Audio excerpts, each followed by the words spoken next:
Welcome to Breaking News to Trading Moves.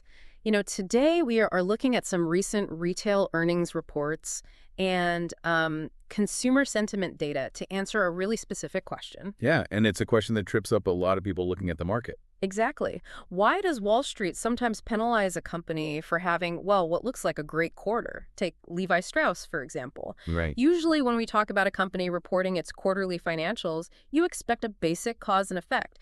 A company says they sold more products than expected, they raise their revenue outlook, and the market rewards them. The stock price goes up. That is the textbook scenario, yeah. You expect positive news to equal a positive market reaction. But financial markets rarely operate on that surface-level logic alone. Especially right now. Yeah. Which brings us to the whole contradiction we are examining today. Levi Strauss recently reported stronger second quarter sales. They pointed out that their broader product ranges are working, their direct-to-consumer sales are growing, and they even raised their fiscal year revenue outlook. On paper, a totally clean bill of health. Exactly. But despite all those positive metrics, the company's stock fell. So our goal today is to examine this headline and identify the specific winners and losers in the retail sector based on these facts. I'm looking at this and scratching my head. Why would a stock fall when a company explicitly reports stronger sales and tells the market to expect even more revenue? Well, to understand the winners and losers here, we really have to look at the underlying lesson from this Levi Strauss report. What the market is showing us is that top-line sales growth alone just isn't enough right now. They want more than just revenue. Right. Wall Street is demanding a stronger bottom-line EPS boost. Revenue is just the gross capital coming in the door. Investors are evaluating consumer stocks on margin strength, clean forward guidance, and, definitive proof that shoppers are spending money without the retailer relying on heavy promotional discounting. So, if a company is just moving a ton of denim off the shelves by slashing prices, the market isn't going to applaud that volume. Exactly the opposite, really. The market will penalize that volume if it comes at the expense of profitability. We're in an environment where inflation has steadily increased the cost of goods. Right, all right. Yeah, COGS, along with labor and logistics. So when you combine higher operational costs with a consumer who is, feeling the pinch, margins get squeezed from both sides. Let me see if I can put a framework around this. It feels a bit like a restaurant that is absolutely packed on a Friday night. Okay, like that. Yeah, so there's a line at the door, the kitchen is completely slammed, servers are running around, the top line revenue looks phenomenal because the dining room is full, but if all those customers are sitting there using heavily subsidized Groupon deals, Oh, yeah.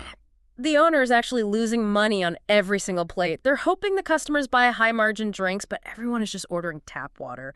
They are working twice as hard just to bleed cash. That analogy is spot on. That captures the exact dynamic happening in retail inventory management right now. A high volume of transactions just does not equate to a healthy business model if the customer acquisition cost outpaces the margin on the actual sale. Right. If a company is buying market share by, slashing prices, investors view that as a glaring vulnerability. Profitable growth is what they want to see. They want a brand to command enough loyalty that consumers will just pay full retail price. But let me challenge the long-term view of that for a second.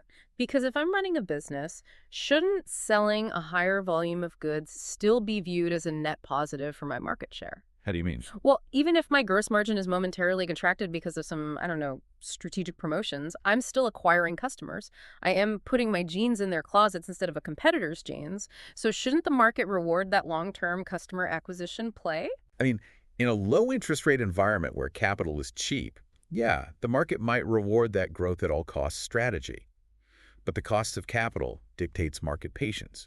And right now, the headline beat, just topping the revenue estimate, matters far less than the quality of that beat. Operating leverage is what they care about. Exactly. Investors are incredibly focused on operating leverage.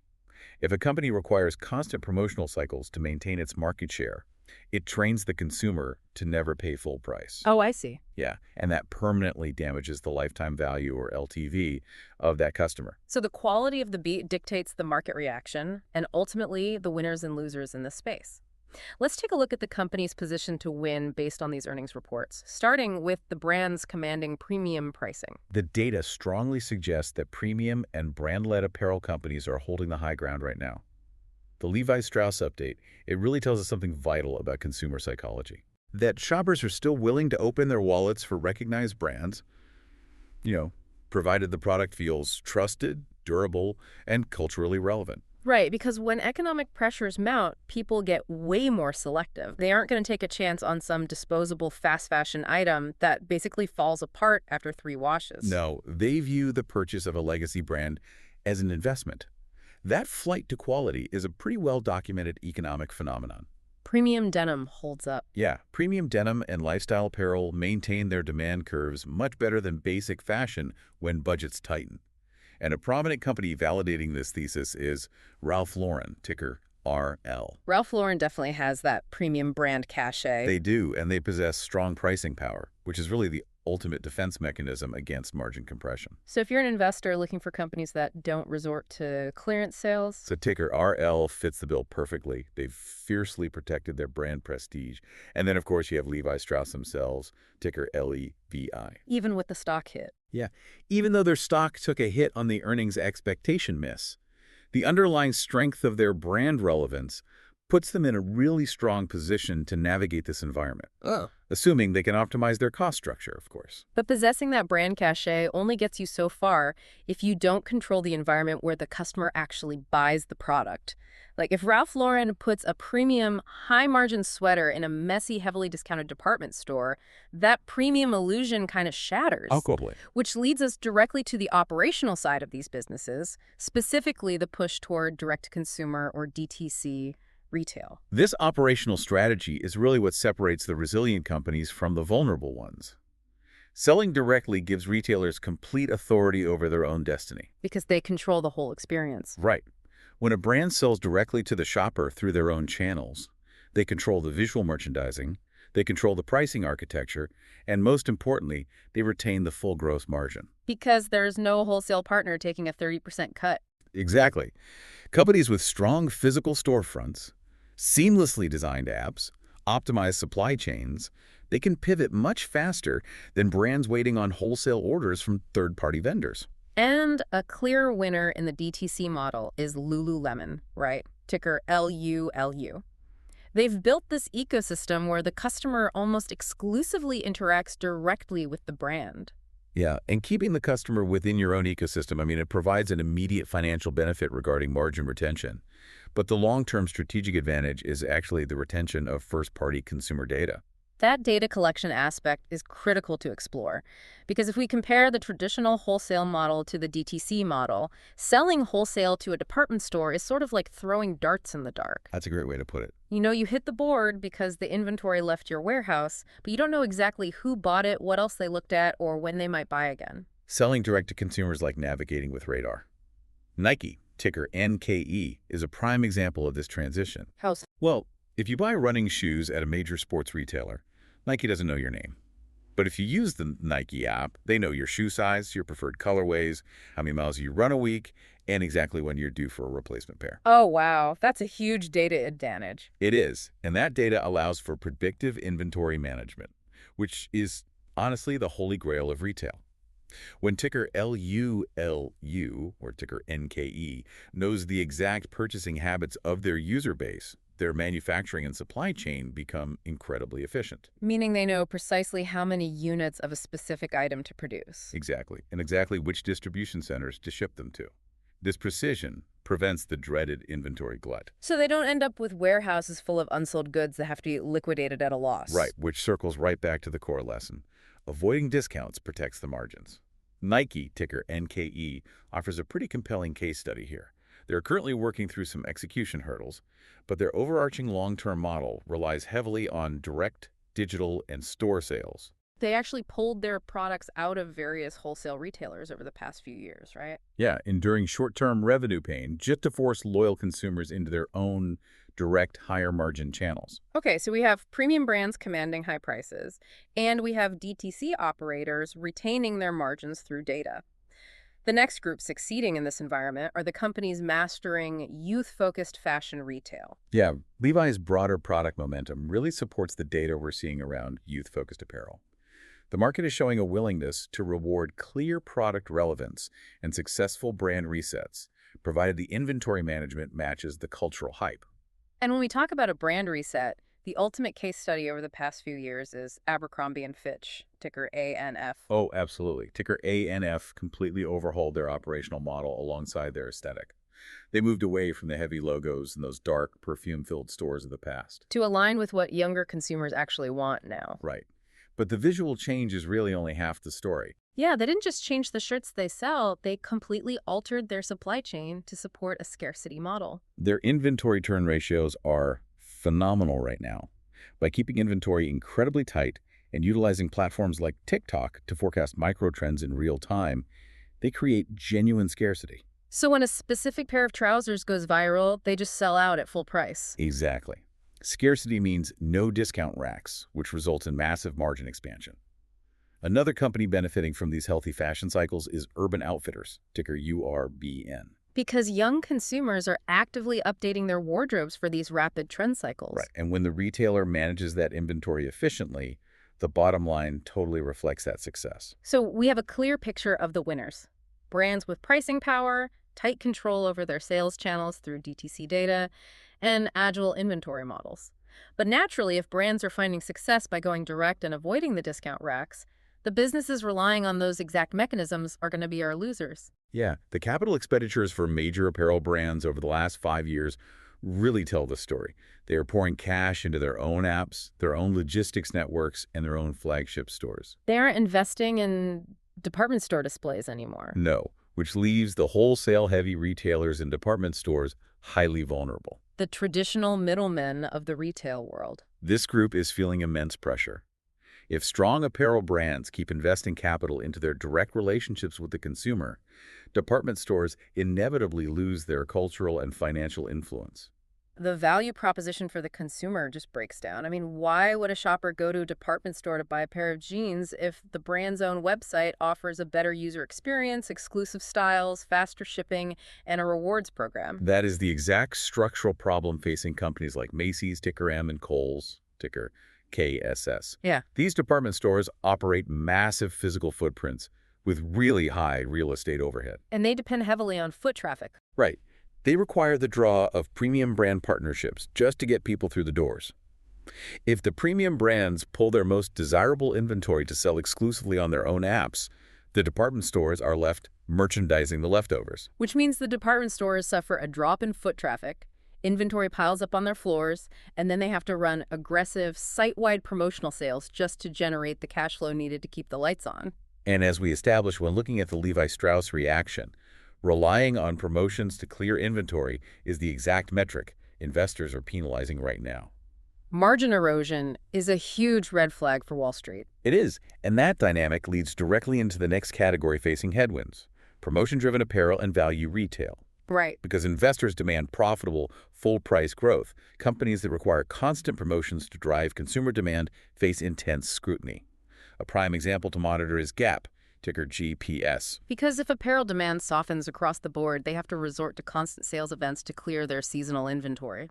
Exactly, and investors will view their margin profile negatively. Now, I do want to push back on the inclusion of value retail in this specific vulnerability category. Let's look at Burlington stores, ticker BURL. Okay. Typically, wouldn't a store explicitly focused on off-price bargains be a safe haven when shoppers are feeling cautious about the broader economy? I mean, if household budgets are tight due to inflation, aren't people going to actively flock to the discount stores? It's a really logical assumption, and it's Right. true that ticker BURL can experience short-term spikes in foot traffic from bargain hunters looking for relief. Right, people need cheaper clothes. True. However, the reason they fall into a vulnerable category for investors relates to what that consumer behavior signals about the macroeconomic environment. Ah, I see. When consumers are broadly trading down, meaning they are abandoning premium retailers to shop exclusively at off-price or value stores, it signals intense, widespread pressure on the consumer wallet. So it's not necessarily about Burlington's specific business model failing in a vacuum. It's about what their sudden surge in necessity-driven traffic implies about the overall economic weather. Exactly. It highlights the very weakness that investors fear most. If the consumer is struggling to the point where value retail becomes the only viable option for clothing their families, the overall retail sector is in a pretty precarious position. That makes sense. Furthermore, off-price retailers rely on securing excess inventory from premium brands. But as we discussed with companies like Abercrombie and Nike, the premium brands are getting much better at using data to prevent excess inventory from existing in the first place. Oh, right. So if the premium brands stop overproducing, the off-price retailers struggle to source high-quality goods for their own floors. Exactly. Which brings us to that skepticism about the health of the consumer, leading to our final category facing downward pressure: discretionary names exposed to cautious shoppers. Because the market remains highly skeptical about the durability of consumer spending. Think back to our opening headline. If a legacy brand with strong cultural resonance like Levi Strauss can actually raise its revenue guidance and still see its stock fall. Weaker discretionary names will face absolutely zero patience from the market. Exactly. Meaning, if a company sells products that people do not strictly need for their daily survival, they are operating on very thin ice. Target, ticker TGAT, provides an excellent lens through which to view this dynamic. They operate a barbell model, selling both consumer staples and discretionary goods under one roof. So they are heavily exposed to selective household spending. Right. When shoppers go to Target right now, they're filling their carts with groceries, paper towels, and household essentials. But they are actively walking past the apparel sections and the home decor aisles. Which happen to be the categories that carry the highest profit margins for the retailer. Exactly. Shoppers are sticking strictly to their shopping lists and actively suppressing the urge to make impulse buys. The basket size might remain the same in terms of dollar amount due to grocery inflation, but the profitability of that basket plummets for Target. Yeah, so the top line looks okay, but the margins are hollowed out. Right. And another name facing this specific headwind is Foot Locker, ticker FL. Their entire business model is tethered to discretionary sneaker demand. And if the consumer is feeling cautious about their financial future, buying a fourth pair of expensive sneakers is one of the first discretionary expenses eliminated from the household budget. Precisely. Ticker FL also relies heavily on allocations from premium brands like Nike. Without their own robust direct-to-consumer data engine or the pricing power of a premium label, they remain highly vulnerable to fluctuations in consumer sentiment. Let's summarize the main trading takeaway for everyone navigating these markets. The core message flashing across these earnings reports is that good top-line numbers are not always good enough. The Levi's update was objectively strong on the revenue side, but the market reaction proved that investors demand robust earnings power and margin protection above all else. So traders must watch the gap between actual reported results and the market's underlying expectations for profitability. The premium right now is firmly placed on brands demonstrating distinct pricing power, operating robust direct-to-consumer data channels, and maintaining clear cultural relevance without relying on the clearance rack. Those are the companies positioned to capture profitable market share. While the companies facing the steepest uphill battles are the wholesale-heavy department stores losing their brand partnerships, the apparel names trapped in perpetual promotional cycles, and the discretionary stocks relying on a consumer who is actively tightening their belt. In this specific market, the quality of the beat dictates the trajectory of the stock. Which brings us right back to our restaurant analogy. It doesn't matter how long the line's out the door if the margins on the meals are non-existent. Spot on. Before we wrap up, I want to leave you with a thought to mull over regarding this push toward direct-to-consumer retail. Yeah, this is something I've been thinking about. As brands push harder and harder into the direct-to-consumer space to protect their margins and harvest first-party data, at what point does the consumer experience subscription or app fatigue? Oh, that's a good point. Right. How many separate direct relationships, meaning individual apps, accounts, passwords, and marketing emails, is one shopper realistically willing to maintain with dozens of different clothing brands before they crave the streamlined convenience of a single unified department store again? A really compelling question to consider as we watch these retail strategies play out in real time and see how consumer habits evolve. This is not financial advice or buy or sell recommendations. This is purely the opinion of the author.